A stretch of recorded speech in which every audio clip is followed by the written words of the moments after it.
जल, थल या फिर वायु,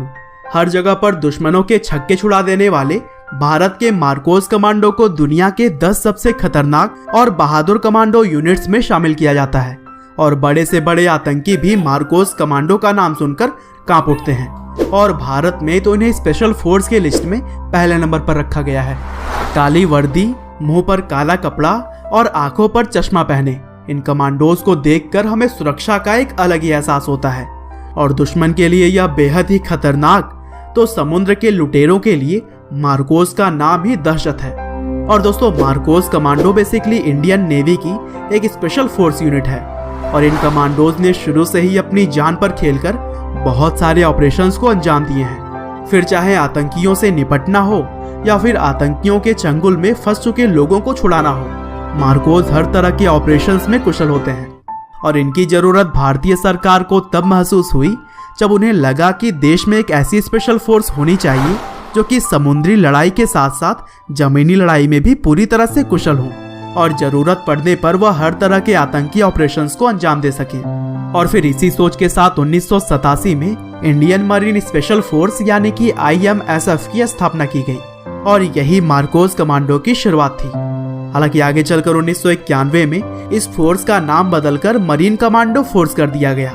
और शुरुआत में तो इन्हें भारत के ही अलग अलग फोर्स से ट्रेनिंग दी जाती रही, लेकिन आगे चलकर कमांडोज को US नेवी सील के साथ ट्रेनिंग के लिए भेजा गया और फिर इसके बाद से उन्हें ब्रिटिश आर्मी की स्पेशल एयर सर्विस फोर्स के साथ भी ट्रेनिंग दी गई।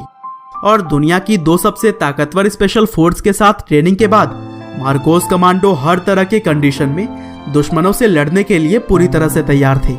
और मार्कोस कमांडो ने ऑपरेशन पवन, ऑपरेशन तशा,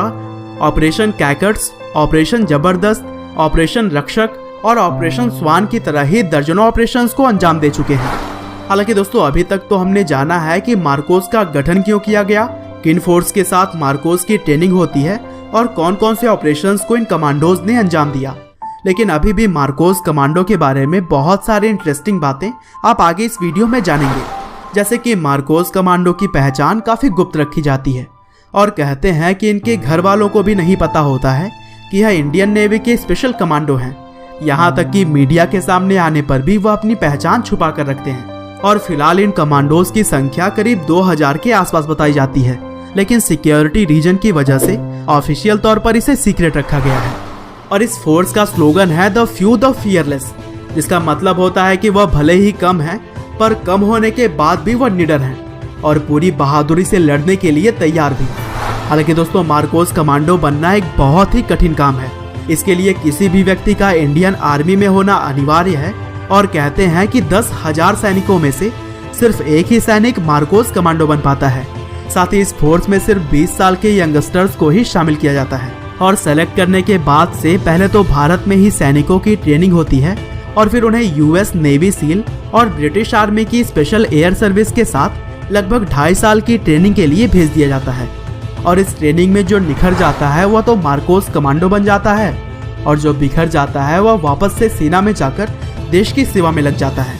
और दोस्तों, भले ही मार्कोस इंडियन नेवी के स्पेशल फोर्स हैं, लेकिन वह जल, थल और वायु सेना के साथ ज्वाइंट ऑपरेशन करने में भी माहिर होते हैं। साथ ही वक्त आने पर वह भारतीय सेना के साथ भी कंधे से कंधा मिलाकर काम कर सकते हैं। और 1999 में कारगिल वॉर के समय मार्कोस की ताकत देखी भी गई थी, जब आर्मी की हर मुमकिन मदद करते हुए वे नजर आए। तो दोस्तों, यह थी कहानी भारत के बहादुर कमांडोज मार्कोस की। उम्मीद करते हैं कि आपको यह इंटरेस्टिंग जानकारियां जरूर पसंद आई होंगी। आपका बहुमूल्य समय देने के लिए बहुत बहुत धन्यवाद।